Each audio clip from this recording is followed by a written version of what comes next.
Duwang daragang napabaretang nawawara sa mga banwaan ni Nabwa asin Minalaba, Camarines Sur na susugnakan mga kapulisan.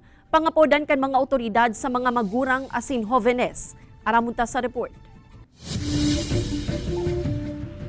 Biglarong ngunyan ka Nabwa Municipal Police Station ang naglalakop na bareta dapit sa subot pagkawarakan sa rong 15 anyos na daragita sa Barangay Lourdes Yang, Nabwa, Camarines Sur. Sa ipinalawas na pahayag kan Hipatura, pigtawan doon namantang dai nagpuli sa saindang residensya ang daragita, dai man ini nawawara, kundi siya mismo ang habo ng magpuli. Kasuod ma, Nobyembre 1, nakaulay na inikan sa iyang ina asin nakapuli na sa saindang residensya. Sa Banuan maning Minalabak sa parehong probinsya, sarong 18 anyos na daragaman ang enot na nai-report na nawawara sa Hipatura kan PNP Minalabak.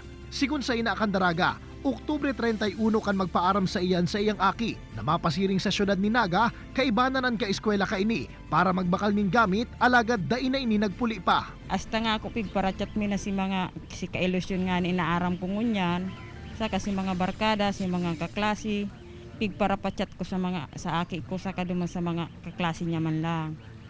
Umayo talaga duman si aki ko.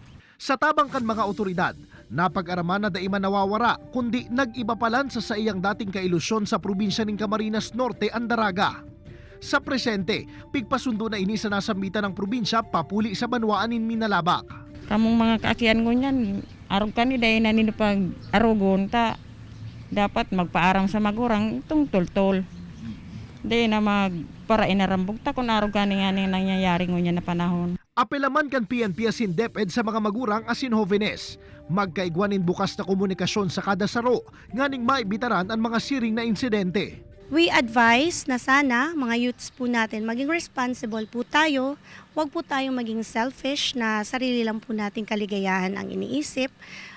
Isipin din po natin yung mga taong nakapaligid sa atin.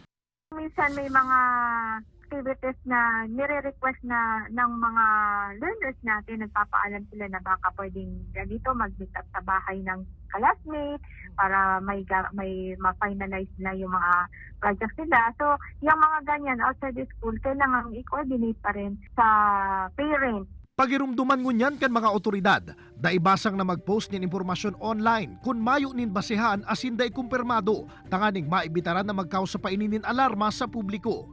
Kaibanan si Gerald Gandia, Jesse Cruzat, Balitang Bicolandia.